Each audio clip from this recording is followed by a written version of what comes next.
What's happening, everybody? Welcome to a brand new episode of Fighting Words. I might slow play the introduction this morning, Anthony, because our tech whiz Russ Joy, part of the Joy Media Network, asked us at 7:30 this morning promptly, "Hey, guys, what do you need to get your show rolling this morning? What time are you kicking it off at?"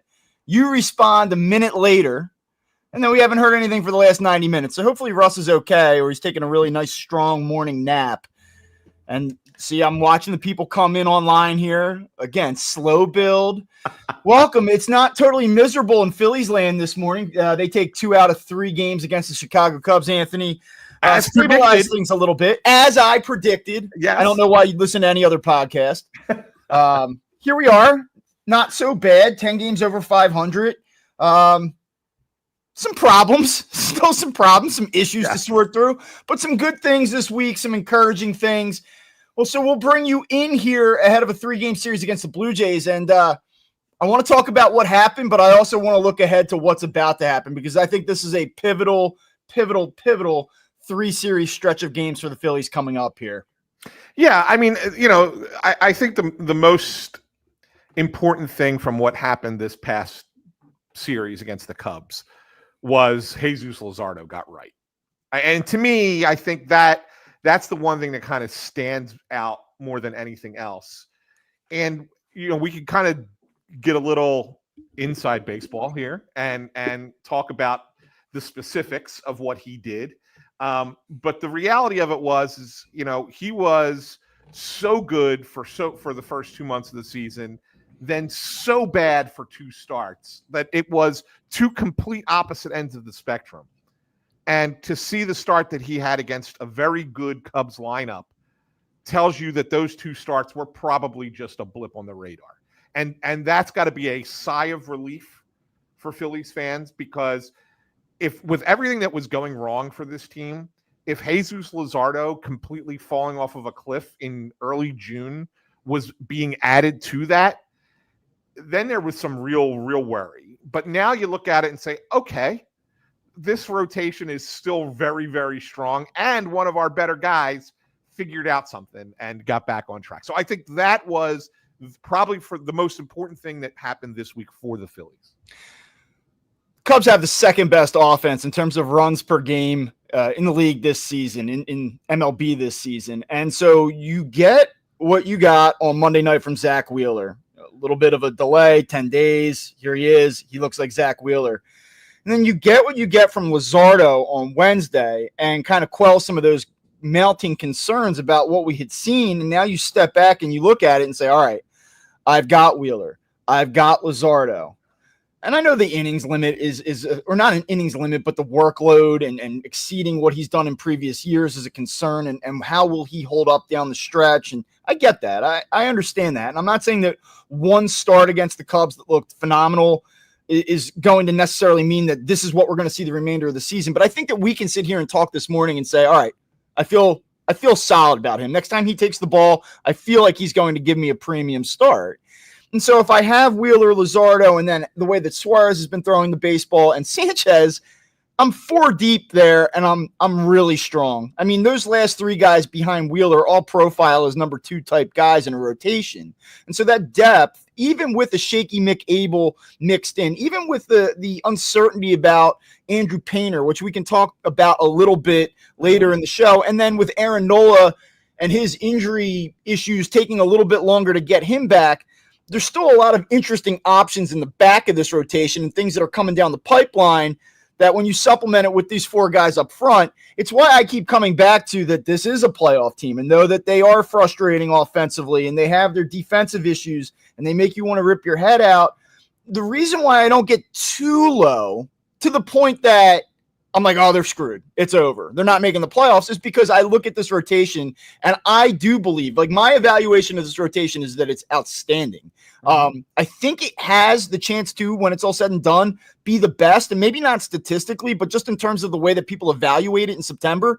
If everyone holds up, I mean, I think that this is the best rotation, probably the most dynamic rotation in baseball. And when you have that, it's really hard to win 82 games. Even if your bullpen is a mess, even if your offense is inconsistent and your star players hurt, I think you can really lean on this rotation. Yes, and by the way, we'll have some Aaron Nola news on this show a little bit later. We'll share that news, so make sure everybody stays tuned.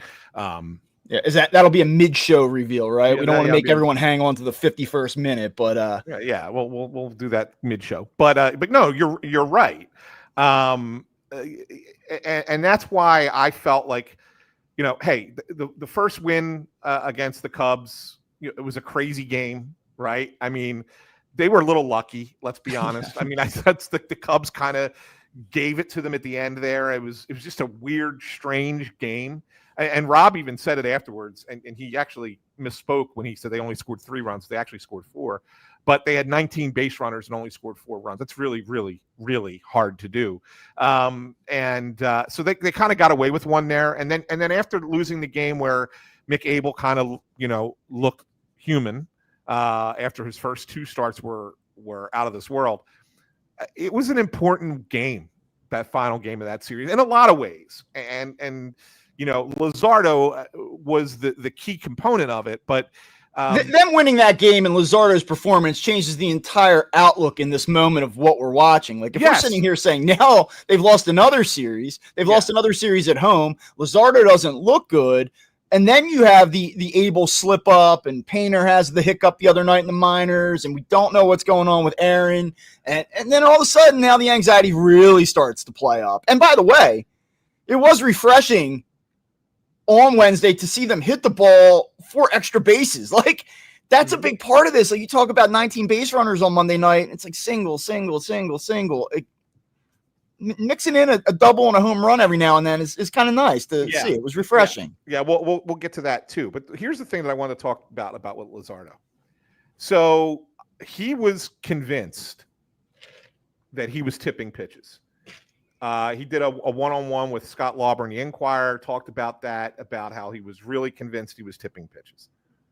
And the internet sleuths found it, and if you look at it, Pitching Ninja, Rob Friedman, he showed a different delivery with runners on second base.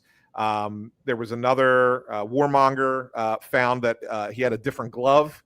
It looked like a bigger glove. Turns out that it was. He told Matt Gelb that it was a bigger glove that he was using, and so he was able to hide the ball a little bit better. But the reality of it is, and I wanted to point this out because I don't think anybody pointed this out except for maybe me, is that he only faced 4 batters against the Cubs with a runner on second base. And so, like, if he was tipping against the Blue Jays and the Brewers, and that was a thing that he was tipping, okay, fine. But even in those 2 games, like, combined, there was only 10 times when there was a guy on second base combined in those 2 games. So he was getting rocked otherwise. Like, it wasn't just when there was a runner on second base that he was giving this away to. He was getting hit in other situations. So I did a deeper dive into the pitches that he was throwing. And in those 2 games, he was throwing the sweeper predominantly, wasn't throwing his 4-seam a lot at all, and was throwing his sinker. Against Chicago, the 4-seam usage was way up. It was 46%, whereas in the previous 2 games, it was 31 and 24, I believe it was. And then the sinker wasn't used at all. He didn't throw 1 sinker against the Cubs. And he was asked about that after the game, and he just kind of smiled about it.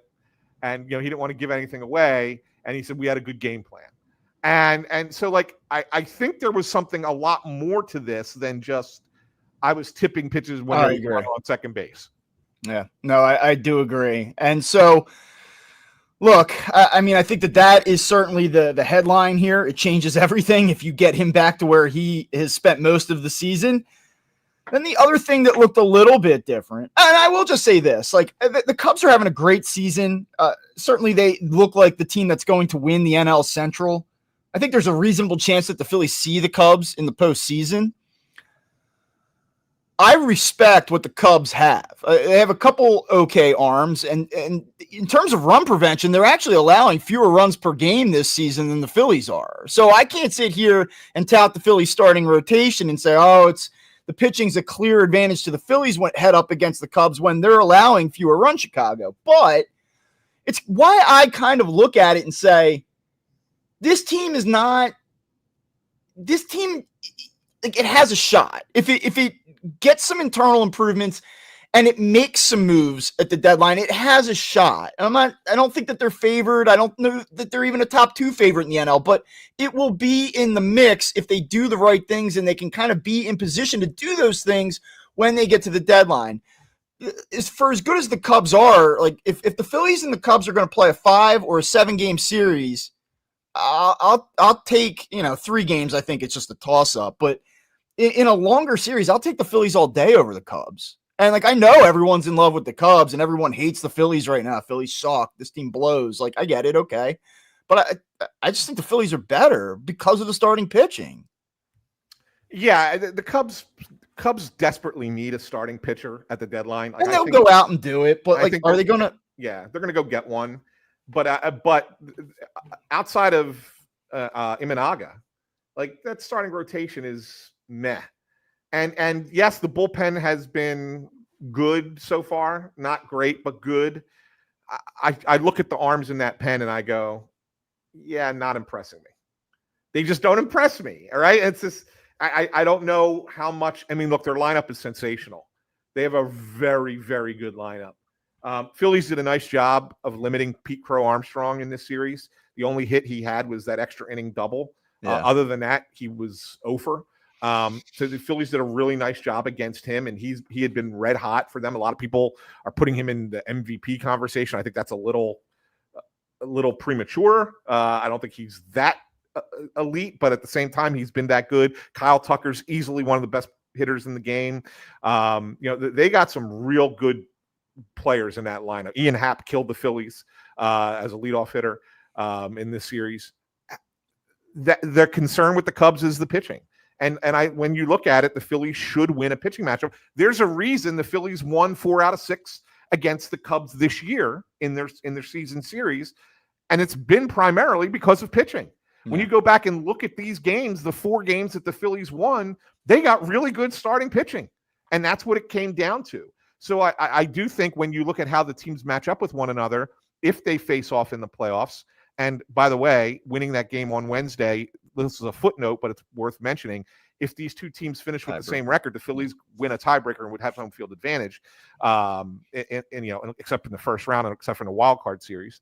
Then yeah, like I like that as a matchup for the Phillies come October. I guess the other big thing, and it's a shame, I don't want to sit here and say that the Phillies should have swept this series, because I do think that they were fortunate to win the game to some extent on Monday night. But you look at the game Tuesday night and they get out early, and then they're just so thin in that bullpen. And it's really just a bullpen that's in a state of flux, and there's a lot of transition, and guys are coming in and going out. And it really is, I think, kindly a work in progress at this point. But I even saw some encouraging things in that game on Tuesday that they lost, maybe from an offensive standpoint, more encouraging than what I saw on Monday night. Yeah. And then I think that carried over a little bit into the game Wednesday. And the offense looks different when the things happen that I've been begging to watch happen, which is like you get meaningful production from your third baseman, not just a 2-out slap single or a 9-hopper through the hole, but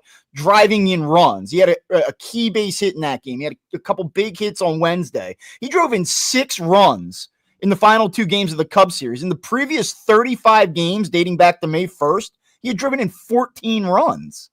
And you're talking about a guy that was an RBI machine for this team early on last year, a guy that was a doubles machine early on last year for this team. When he does those things, it looks a lot different. The whole lineup feels a little bit more potent. Now, can he sustain that? And that's what's an interesting conversation about him, because now if you go back to May 1st, and we all know about his April and how dreadful it was, particularly the first 17 days of the season. But since May 1st, he's hitting .333 now. He has a .371 on base percentage. He's slugging just shy of 500. So now you're talking about a player whose OPS since May 1st is shading into the upper 800s. That's what, if he can do that, and he can do that all the way here forward through July and August and September and October, then I'm in. I'm in on your average at best defense. I'm in on your lack of home run power. I can tolerate all that. If you can drive in some runs, you can find some gaps, hit some doubles, then it plays, and I don't want to make too much of 2 games by him. Still a ton of ground balls, killer double plays, the whole thing. But like, and let's be honest, in that game on Wednesday, he drives in the first run of the game on a ground out. Yeah. Had they not run a double steal, would have been double play. It would have been a double play, and the inning would have been. Yeah, and so that would have been Sunday a killer, Monday a killer, and then Wednesday a killer. And that's the thing, like, if you've listened to this show, and there's a lot of people that listen to this show, and we appreciate it. I've been kind of hard on him, but I want to be fair too. The overall season numbers, he got over 700 in terms of his OPS for the first time on Tuesday night in that loss. And now he's up to 717. It's creeping up. I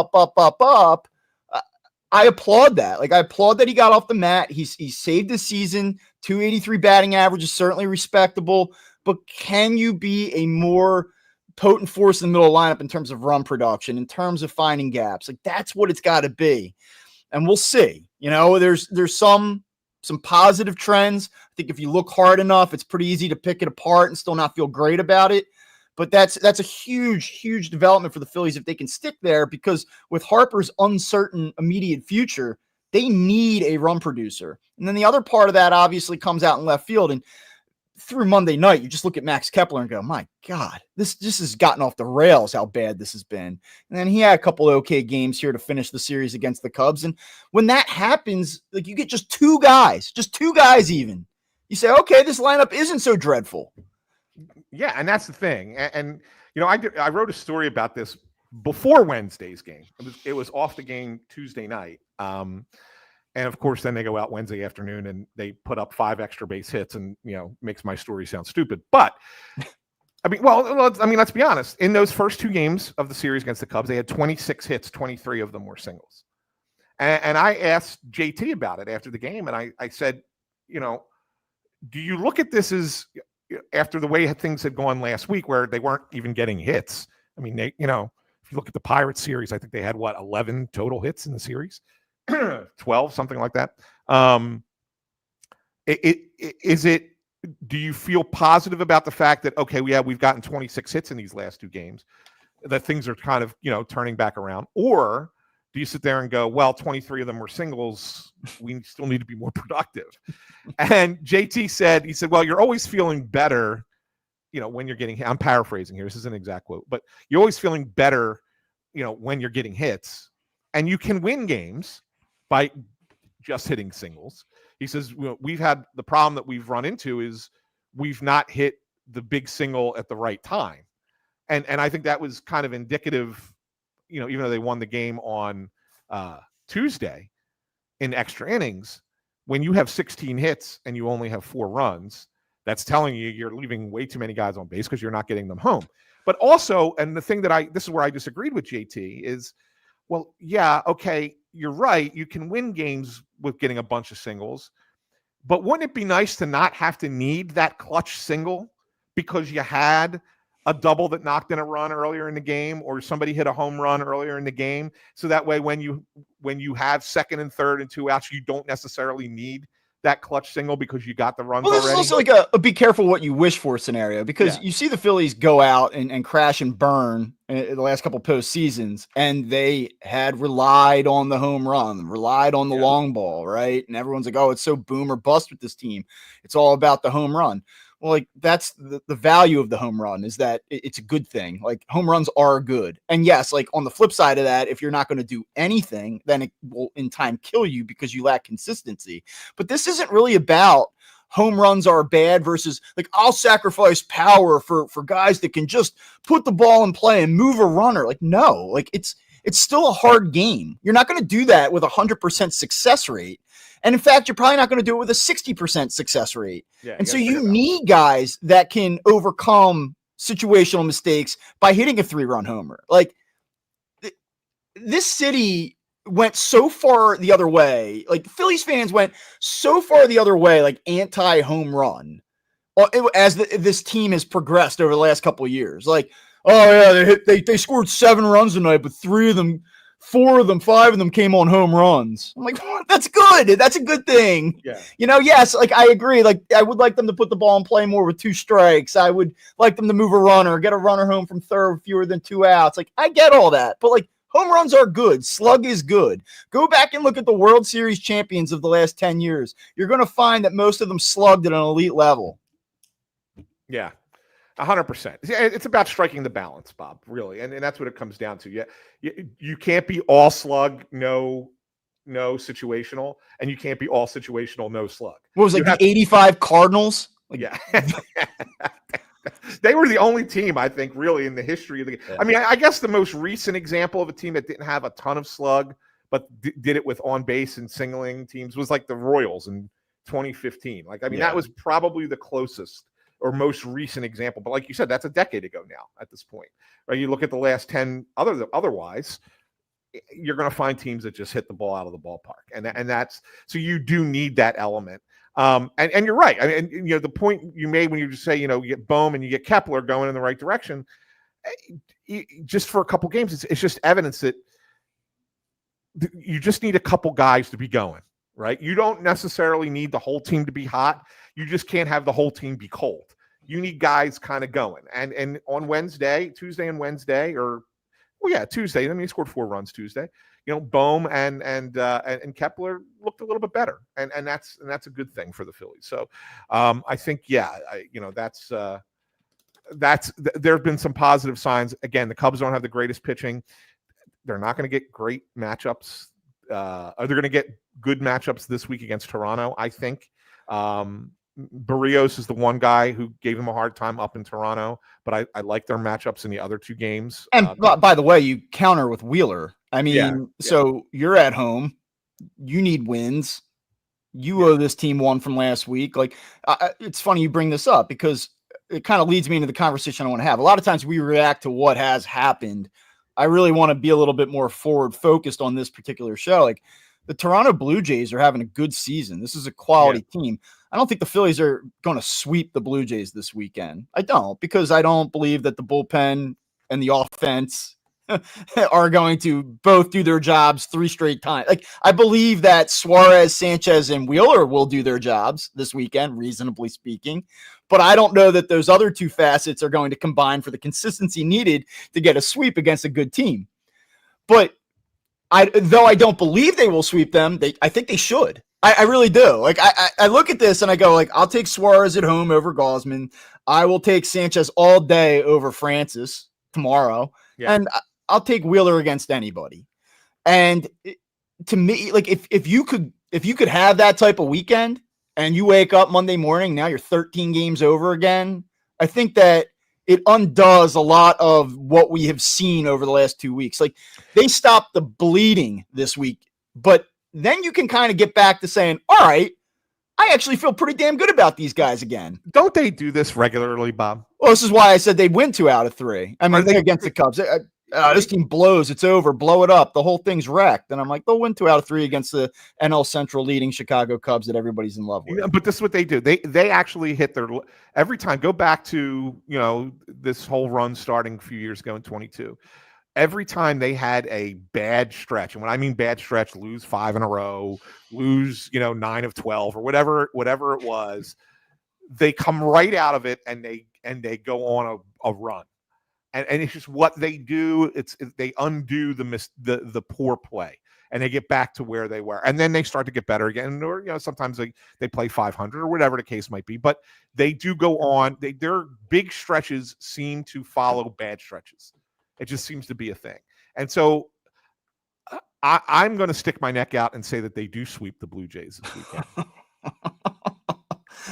And I'll tell you, are you getting fooled by 2 Alec Bohm, rum producer, Max Kepler, alley guy, all of a sudden finding alleys, poking the ball over the fence, so JT not looking like he's totally baked? By the way, you know what I liked about JT? Going the other way. Yeah. Hitting the ball the right field. Like, that's something that I think it's a nice adjustment by him to do that. But dude, I conceptually understand the sweep. I do. Because I kind of feel it rattling around my insides a little bit. Like, it was like kind of like it's somewhere in the middle of my throat. But can I tell you the one that the game I worry about the most tonight?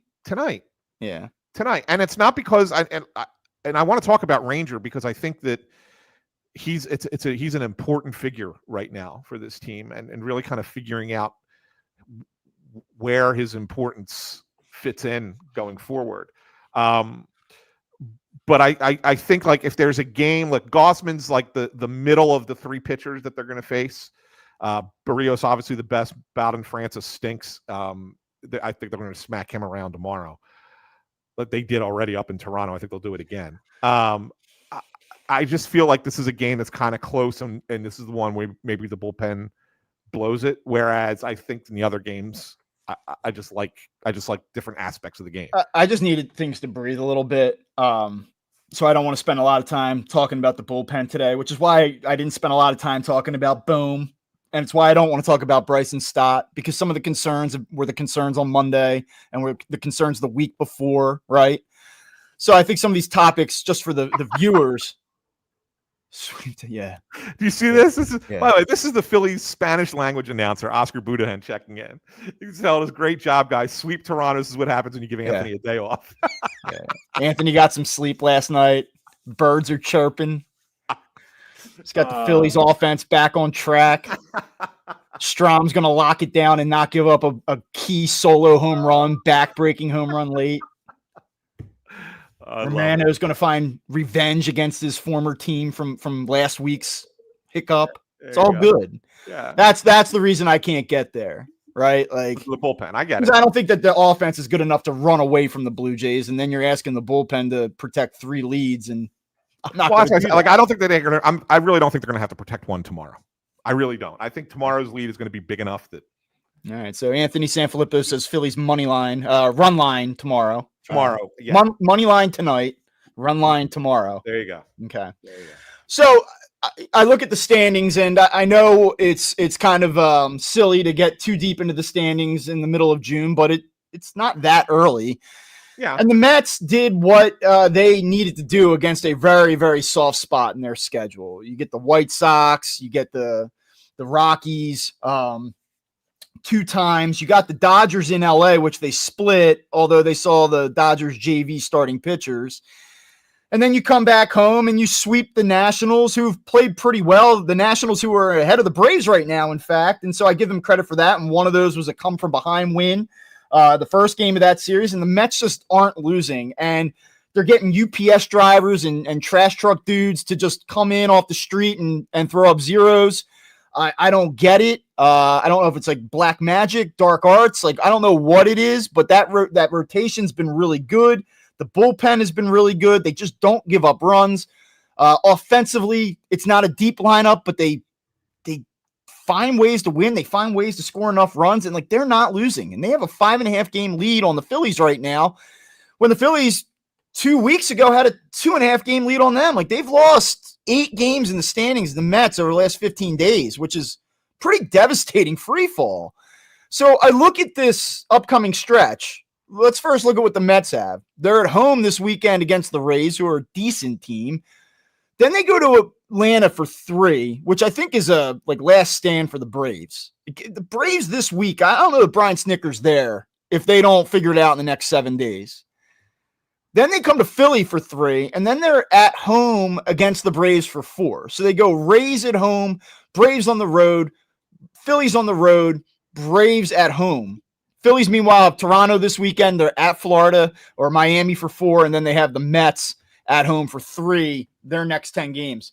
Is it fair to say that if the Phillies are going to win this division, they need to make up some ground in the next 10 games here? Some is the operative word there, Bob. I mean, yeah, I agree that they do need to make up some ground, but what exactly is some? Like, if they get within 3, are you good?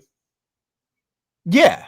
Yeah. Well, yeah, I think so. I mean, That's why I think you have to win. I think you have to win 2 out of 3 against Toronto, and you better find a way to win 3 out of 4 against the Marlins, because the Marlins stink. And I know that they go down there sometimes, and not so much last year, but they've gone down there in recent years. We know the whole storyline. Oh, they're good. The Marlins suck, and they fall asleep. The Phillies have done a great job at beating bad teams, and they're going to need to continue that.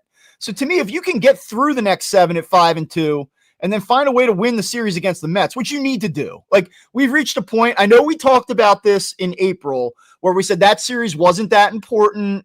We all took it as like a, let's test this Phillies team's mettle. Do they have some stones? Do they have some balls? Can they go beat the Mets who knocked them out? And they get swept. Not the end of the world, but you better beat this team this time. 8-2 in the next 10, Bob. You go 8-2 in the next 10, the city's on fire again, saying, like, let's go. Trade Abel. Painter had a bad start down against Pawtucket. Trade him. Worcester. Bye. Yeah. Trout. Yeah. Bring in Mike Trout. Absolutely. No, you're right. I think this next stretch of games for both teams is important. And I'm actually going to, now you're going to force me to change one last thing. It's a good thing I make a list of things to possibly talk about for one last thing, because my one last thing was going to be, how about Pete Alonso hurting his best pitcher? I don't know if you saw that, but the ground ball to first base, he tries to flip it to Kodai Senga, throws high. Senga has to jump for it, and the way he lands blows out his hamstring, and now he's on the IL. Has he been put on the IL? Did that move occur? Yeah, okay. He's on, and they don't know the severity of it. So we'll see what that looks like for them. But that's a big blow for the Mets. I know that they just plug and play pitchers like the Dodgers do in a lot of ways. And Jeremy Hefner deserves some credit for being a good pitching coach there, because he's making a bunch of mediocre pitchers pitch over their heads. But I think that's going to hurt the Mets a little bit. I do in this next stretch. You got to play these decent to good teams, Tampa, Atlanta, like you said, this is their last stand, and then the Phillies, and you got to do it without your best pitcher. You don't do it in Major League Baseball the way you do it in the NFL, but you always look at the schedule, right? Yeah. How's a team playing? Are they coming off a win? Are they coming off a loss or a hot stretch or a cold stretch? Where were they? I look at this and I think this is a tough stretch for the Mets. And I know that you look at them with probably a higher degree of skepticism than I do. Mm-hmm. I understand the skepticism, but at some point, look, that staff has done a great job. These guys aren't a bunch of scrubs. Like, it's a good team. They have some star power. Soto wasn't going to hit 215 forever. The whole deal. This is a tough stretch for them. The Rays are okay. And I think the Mets will probably win the series this weekend.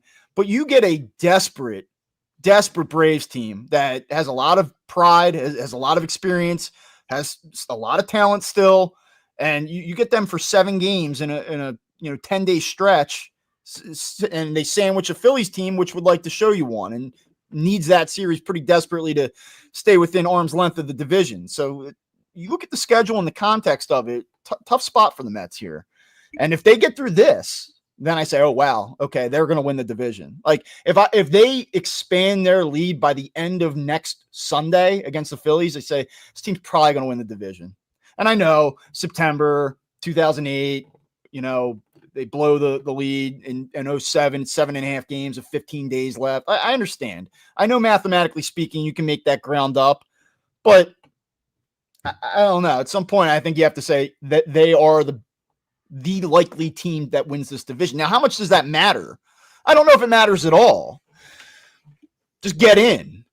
You see what's happened to all these NL East winners in recent years. The Braves win the East, they get bounced. The Phillies win the East, they get bounced. I mean, it doesn't matter. But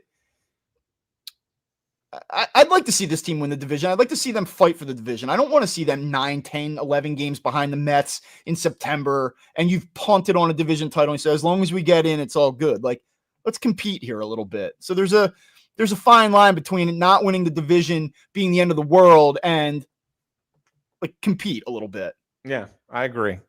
All right, before we move on to the next topic, just a couple things, a little house cleaning.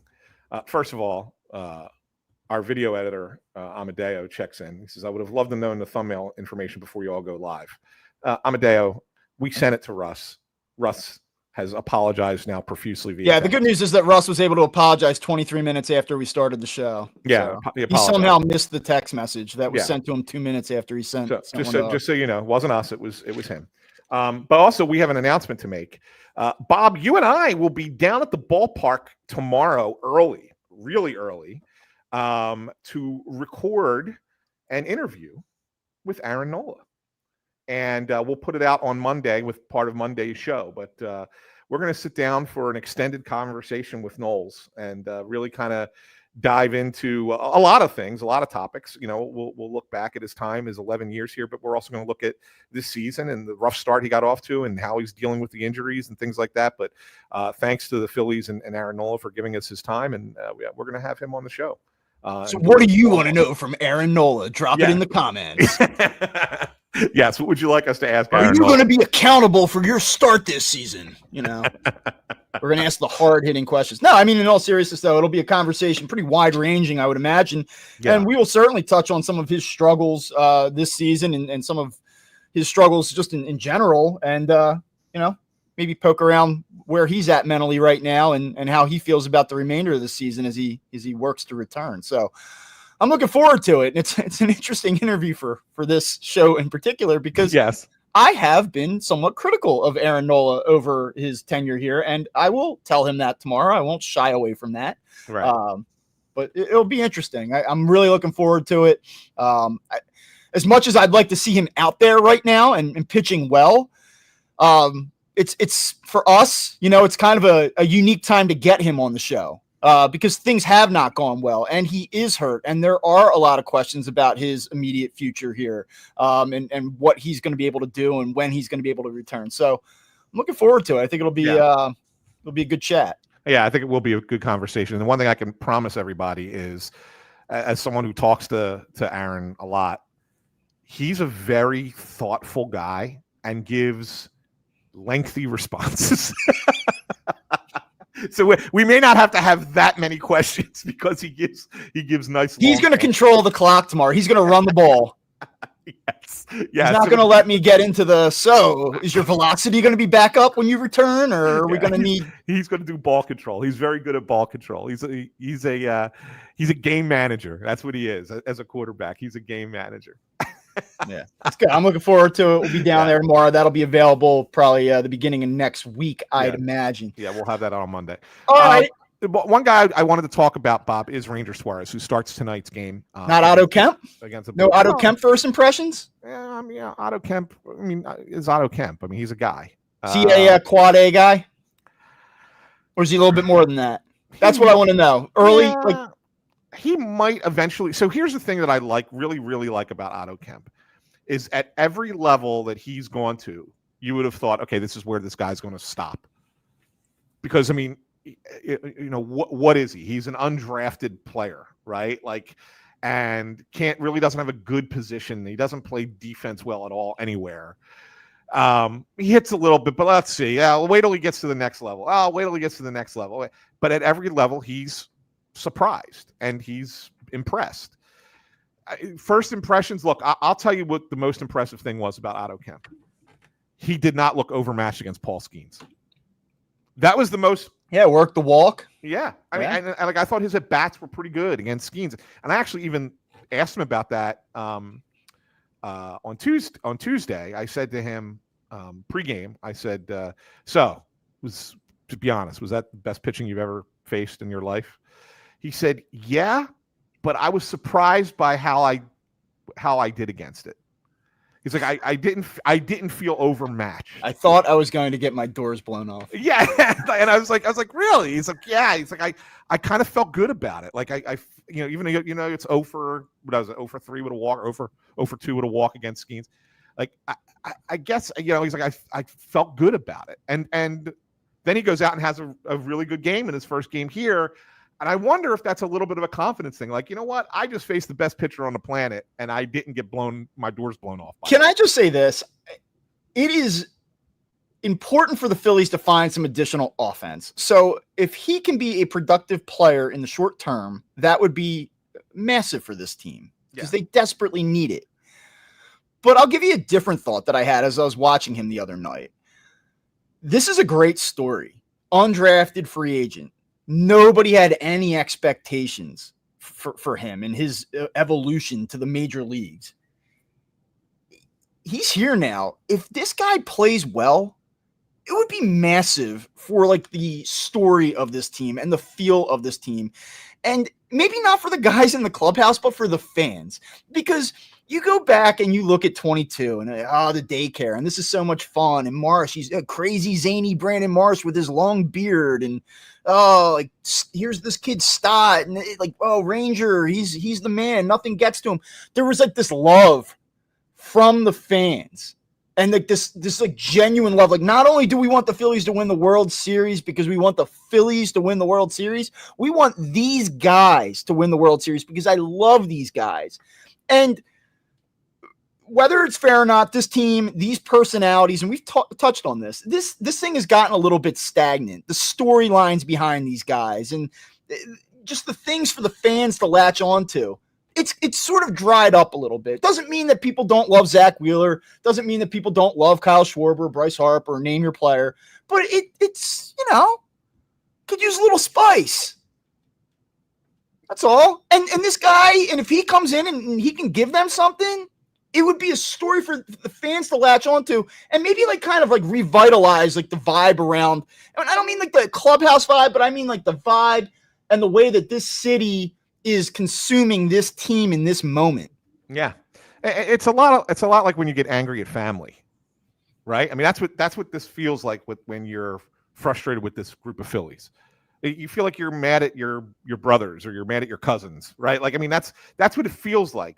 Whereas you didn't have that before. And I remember saying, I think we had a show, and I think it was during 23, maybe it might have been the 22 run, but I think it was during the 23 run, where I proclaimed if this team wins a championship, they'll be the most beloved champion in the history of the Philadelphia sports. And I was convinced of that. I really felt, I agree exactly with what you're saying. This city was so in love with these players, and they wanted them to win more than anything. These guys, this group, you're 100% right about that. And that's not to say it wouldn't still get that way if this team somehow makes a run and goes to the World Series.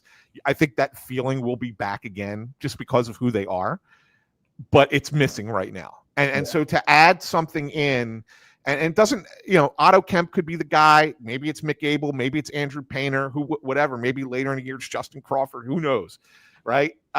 But if there's some new influx of ability brought onto this team that lights a spark, that would be a good thing, and for the people watching the Phillies. And I think I think you're right on with that. I think that's something that this team could use, getting away from its staleness. And two guys that can hit, and two guys that can get outs after the sixth inning. Yeah, for sure. Otto Kemp being a great story. Yeah. Two middle of the order bats and two guys that can get guys out after the seventh. Yeah. By the way, do you know that they have another guy like Otto Kemp coming up through the roster right now? Most people don't know this. There's a kid named Keaton Anthony, first baseman, undrafted. The reason he went undrafted, the story, I don't know if anybody remembers this, but the story is that he was playing at the University of Iowa and got involved with allegations of gambling when he was there.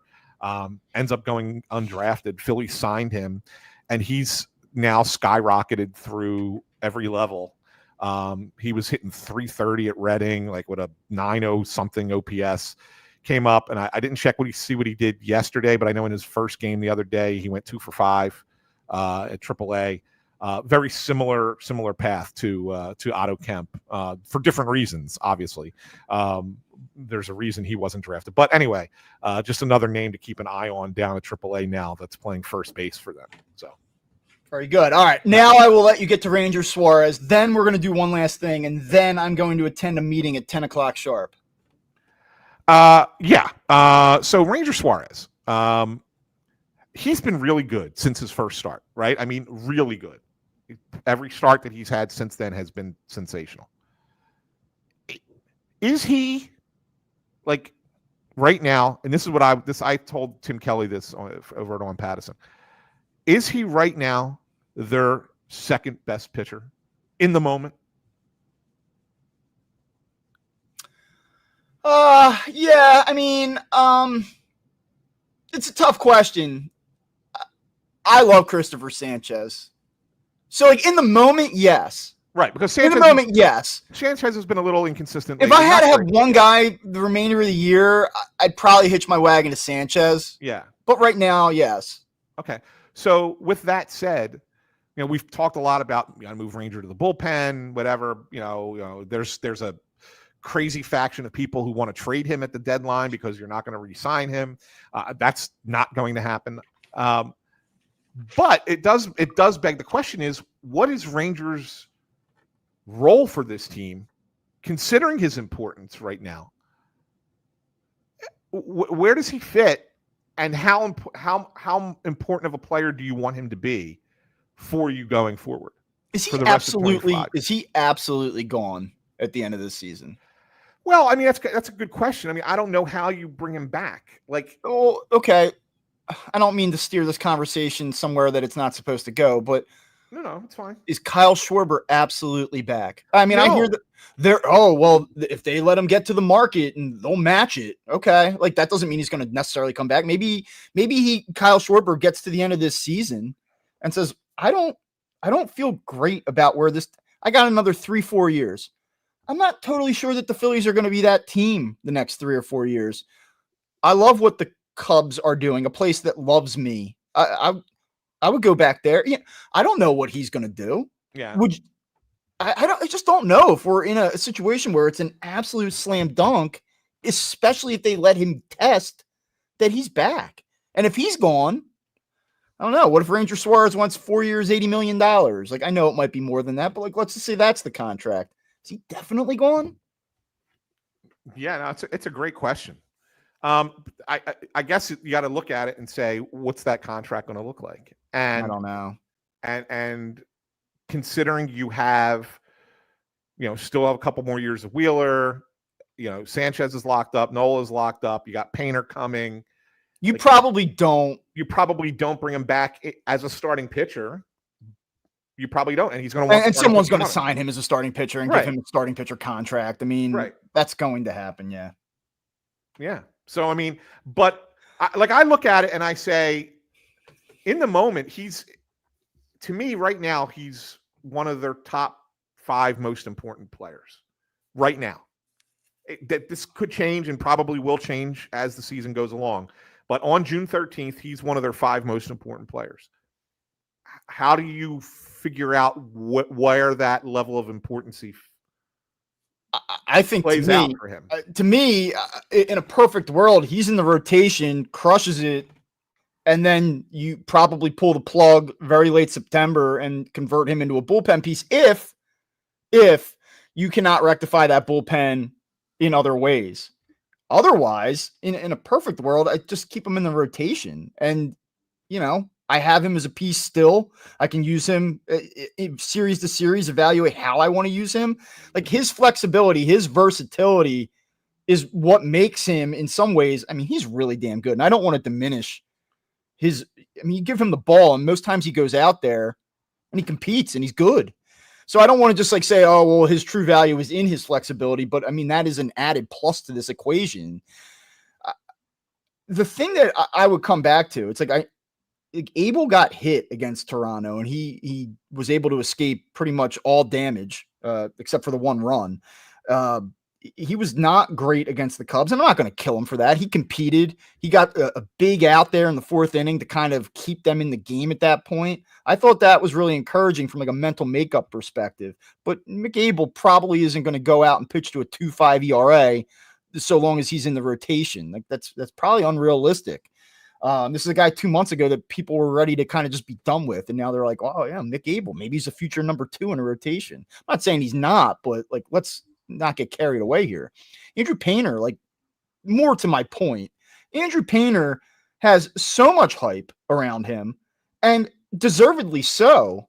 But that does not mean, and he might, but it does not mean that he's going to come up here 30 days from now or whenever it may be and just be dominant and be an elite level arm. He's not going to be Paul Skeens from day one. I highly doubt that.